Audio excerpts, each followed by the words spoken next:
So hey everyone, today's topic is what is BC and AD।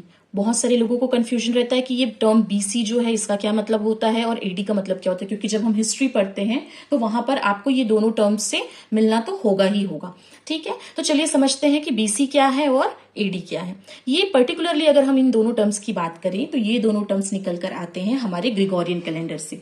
मैं आपको बता दूं कि ग्रिगोरियन कैलेंडर जो है वो लोग वर्ल्ड वाइड यूज करते हैं, और ऐसा नहीं है कि सारे देश के लोग सिर्फ ग्रिगोरियन कैलेंडर यूज करते हैं। कई देशों में उनका अपना कैलेंडर होता है, जैसे कि हमारे इंडिया में भी हमारा कैलेंडर है। क्योंकि हम चाहते हैं कि हमारा इंटरनेशनल ट्रेड बिजनेस, हमारा मनी मार्केट जो है वो अच्छे से चलता रहे, इस वजह से मोस्ट ऑफ द लोग वर्ल्ड वाइड ग्रिगोरियन कैलेंडर का यूज करते हैं। तो चलिए वापस आते हैं हमारे कॉन्सेप्ट पे कि what is BC and AD. BC और एडी ये दोनों टर्म्स जो हैं वो ग्रिगोरियन कैलेंडर जो कि 1582 में पोप ग्रिगोरी ने इसे बनाया था, उन्होंने एक सेंटर पॉइंट माना जिसको हम बोलते हैं बर्थ ऑफ क्राइस्ट। इस सेंटर पॉइंट के पहले की जितनी भी चीजें हैं उसको आप डिनोट करते हैं बीसी से। आप देखेंगे यहाँ पर मैंने ग्रीन कलर से इसको करके रखा है ताकि आपको कंफ्यूजन ना हो।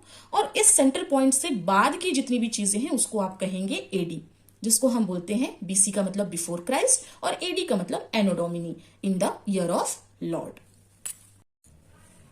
आजकल आप बहुत सारी बुक्स में देखेंगे कि बीसी के जगह बीसीई लिखा हुआ रहता है और एडी की जगह सीई लिखा हुआ रहता है, लेकिन इससे आपको कंफ्यूजन बिल्कुल क्रिएट नहीं करना है या बिल्कुल आपको कंफ्यूज नहीं होना है, क्योंकि बीसीई का मतलब बीसी ही होता है और सीई का मतलब एडी ही होता है।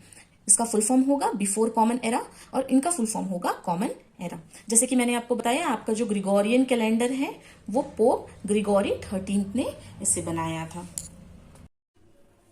बीसी और एडी के कॉन्सेप्ट को थोड़ी डीपली समझने के लिए पहले हमको ये समझना जरूरी है। आप ये समझेंगे 10 इयर्स का जो टाइम पीरियड होता है उसको हम कहते हैं अ डिकेड। ओके, नाउ 100 इयर्स का जो टाइम पीरियड होता है उसको आप कहते हैं अ सेंचुरी। देन 1000 इयर्स का जो टाइम पीरियड होता है उसको आप कहते हैं a millennium. Okay, and last one is सिरका।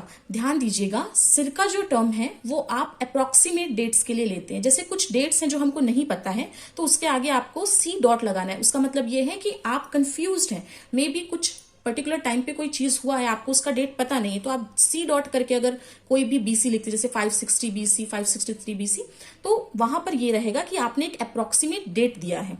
ठीक है, चलिए अब थोड़ी डिटेल में बीसी के कॉन्सेप्ट को समझते हैं। आपको ये टाइमलाइन दिख रही होगी। आप देखिए ये जो पॉइंट है हमारा, ये है बर्थ ऑफ क्राइस्ट, और इसके पहले की चीजें जैसे कि मैंने आपको बताया, इसके पहले की जितनी भी चीजें होंगी वो बीसी के अंदर आएंगी। तो आपको ये ध्यान रखना है जब भी हम इस तरफ जाते हैं, ठीक है, जब भी हम इस तरफ जाते हैं तो हमको उल्टा जाना है। जैसे मैंने यहां पर लिखा है 1 2 3 4 5 6, तो हम उल्टा जा रहे हैं। ठीक है, 0 से 1 के बीच में इस पर्टिकुलर डिस्टेंस में अगर आप देखेंगे तो यहां पर 100 इयर्स का गैप है। तो वैसे ही यहां पर मैंने बर्थ ऑफ बुद्ध के बारे में लिखा है। आप देखेंगे डेट क्या है 563 बीसी। यहां पर मैंने सिरका ऐड करना मैं भूल गई हूं, चलिए ठीक है, क्योंकि हम कंफर्म डेट, एक अप्रोक्सीमेट डेट की बात करें कि इस पर्टिकुलर डेट पे बुद्ध का जन्म हुआ था या जो हमारे गौतम बुद्ध हैं उनका जन्म हुआ था। तो अब बात करते हैं बर्थ ऑफ अशोका। इनका जन्म कब हुआ था? 3rd सेंचुरी में। तो आप देख सकते हैं मैंने यहाँ पर 3rd सेंचुरी में मार्क करके रखा है बर्थ ऑफ अशोका। तो अगर आप इनके बारे में भी लिख रहे हैं तो आपको क्या लिखना पड़ेगा? 3rd century BC. क्लियर है? आई थिंक बीसी का कॉन्सेप्ट आपको क्लियर हो गया है। फिर भी एक बार रिविजन के लिए मैं आपको बता दूं, जब भी हम बीसीई के बारे में बात करते हैं या फिर बीसी के बारे में बात करते हैं तो हमको रिवर्स में जाना है। ओके, और यही चीज जब आप एडी के बारे में बात करेंगे तो आपको आगे बढ़ना होगा। जैसे अगर ये हमारा पॉइंट 0 है, सेंटर पॉइंट है, तो यहां पर से हमको आगे जाना है। मैंने यहाँ पे 2-3 एग्जांपल्स लिखे हुए हैं। जैसे कि 14th सेंचुरी में वास्को डी गामा जो थे वो इंडिया आए थे, तो यहाँ पर स्पेस थोड़ा कम था तो मैंने 14th सेंचुरी ड्रॉ नहीं किया है। तो आप समझ जाइए कि यहाँ आगे जो है वास्को डी गामा जो थे वो इंडिया आए थे। वैसे ही 20th सेंचुरी में हमको इंडिपेंडेंस मिला था और 21st सेंचुरी में हमारे यहाँ कोविड पेंडेमिक आया था या हुआ था।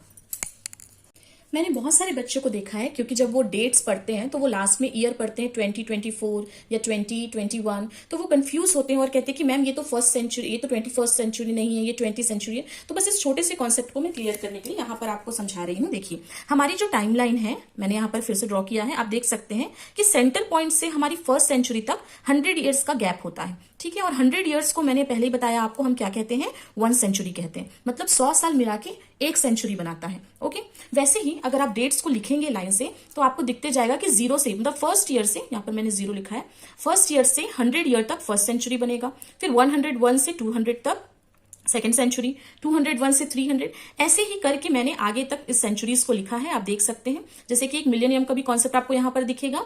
0 से लेके जब हम 1000 ईयर तक पहुंचे थे तो हमारा 10 सेंचुरी कंप्लीट हुआ, जो कि एक मिलेनियम कहलाता है। ओके, नाउ अगर आप आगे देखेंगे, अगर हम आगे देखते हैं, आप ये पूरी सेंचुरीज की डेट देख लीजिएगा।